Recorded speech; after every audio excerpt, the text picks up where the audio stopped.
عزیزو، افریقہ کے ایک ملک میں ایک شخص بائبل مقدس کا عالم تھا۔ کسی چرچ میں پاسٹر مقرر ہوا۔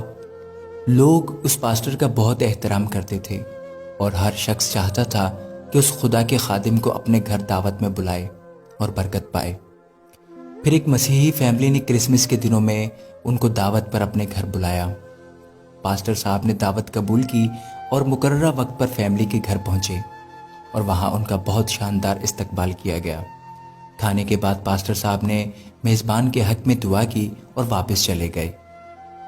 میزبان شخص کی زوجہ نے پاسٹر کے جانے کے بعد مہمان خانہ کی صفائی ستھرائی کی تو اسے یاد آیا کہ اس نے کچھ رقم مہمان خانہ میں رکھی تھی، لیکن بہت تلاش کے باوجود وہ رقم اس عورت کو نہیں ملی، اور اس نے اپنے شوہر سے پوچھا کہ کیا تم نے وہ رقم لی ہے؟ شوہر نے جواب دیا نہیں، اور پھر اس نے یہ بات شوہر کو بتا دی کہ پاسٹر کے علاوہ کوئی دوسرا فرد ہمارے گھر نہیں آیا اور ہمارا بچہ بھی دوسرے کمرے میں تھا، اور جھولے میں رہنے والا اتنا چھوٹا سا بچہ چوری نہیں کر سکتا۔ بالآخر دونوں اس نتیجے پر پہنچے کہ رقم پاسٹر صاحب نے چوری کی ہے، اور یہ سوچتے ہوئے میزبان کے غم و غصہ کی انتہا نہ رہی کہ ایسا کیسے ہو سکتا ہے کہ ہم نے انہیں اتنے عزت و احترام کے ساتھ اپنے گھر میں بلایا اور انہوں نے یہ غلط کام کیا۔ اس شخص کو مسیحی قوم کے لیے نمونہ عمل ہونا چاہیے تھا، نہ کہ چور ڈکیت۔ غم و غصہ کے باوجود اس شخص نے حیا کے مارے اس بات کو چھپا لیا، لیکن دل ہی دل میں نفرت رکھتے ہوئے پاسٹر سے دور دور رہنے لگا تاکہ سلام دعا نہ کرنی پڑے۔ اسی طرح سال گزر گیا اور پھر کرسمس نزدیک آ گیا، اور لوگ پھر اسی خاص محبت اور جوش و خروش کے ساتھ خدا کے خادموں کو اپنے گھروں میں دعوت کے لیے بلانے لگے۔ اس شخص نے اپنی زوجہ سے پوچھا کہ ہمیں کیا کرنا چاہیے، پاسٹر صاحب کو گھر بلائیں یا نہیں؟ زوجہ نے کہا بلانا چاہیے، کیونکہ ممکن ہے مجبوری کے عالم میں انہوں نے وہ رقم اٹھائی ہو۔ ہم انہیں معاف کر دیتے ہیں تاکہ خدا باپ بھی ہمارے گناہوں کو معاف کرے۔ اور پھر اس شخص نے پاسٹر صاحب کو اسی عزت اور احترام کے ساتھ اپنے گھر دعوت پر بلایا، اور جب دعا اور کھانا وغیرہ کھا کے فارغ ہو گئے تو میزبان نے پاسٹر سے کہا جناب، آپ متوجہ تو ہوں گے کہ سال بھر سے آپ کے ساتھ میرا رویہ بدل سا گیا ہے۔ پاسٹر صاحب نے جواب دیا ہاں، لیکن زیادہ مصروفیت کی وجہ سے میں تم سے اس کی وجہ معلوم نہیں کر سکا۔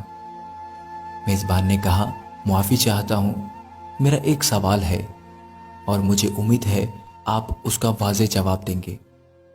پچھلے سال کرسمس کے دنوں میں ہم نے آپ کی دعوت کی تھی اور میری زوجہ نے مہمان خانہ میں کچھ رقم رکھی تھی اور پھر وہ رقم اٹھانا بھول گئیں، اور آپ کے جانے کے بعد بہت ڈھونڈنے کے باوجود بھی وہ رقم ہمیں نہیں ملی۔ کیا رقم آپ نے لی تھی؟ پاسٹر نے کہا ہاں میں نے لی تھی۔ میزبان حیران و پریشان ہو گیا اور پاسٹر صاحب نے اپنی بات جاری رکھتے ہوئے کہا جب میں مہمان خانہ سے جانے لگا تو میں نے دیکھا کہ میز پر کچھ پیسے رکھے ہوئے ہیں اور پنکھے کی تیز ہوا سے نوٹ ادھر ادھر اڑ رہے تھے، لہٰذا میں نے وہ نوٹ جمع کیے اور میں وہ رقم فرش کے نیچے یا کہیں اور نہیں رکھ سکا کہ ایسا نہ ہو کہ وہ رقم تم ڈھونڈ نہ سکو اور پریشان ہو جاؤ۔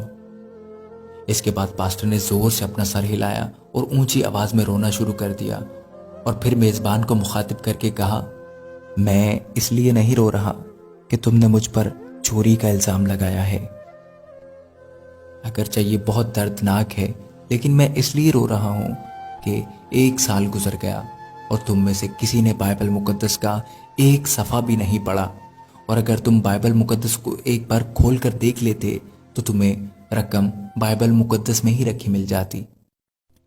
یہ سن کر میزبان بہت تیزی سے اٹھ کر بائبل مقدس اٹھا کر لایا اور جلدی سے کھولا، اور اس کو مکمل رقم بائبل مقدس میں رکھی ملی۔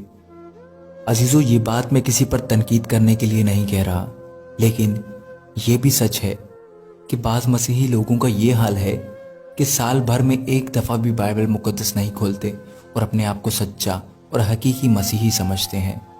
عزیزو، میں دعا کرتا ہوں کہ خداوند ہم سب کو کلام مقدس کو پڑھنے اور اس کو سمجھنے اور اس پر عمل کرنے کی توفیق عطا فرمائے، آمین۔ God bless you all.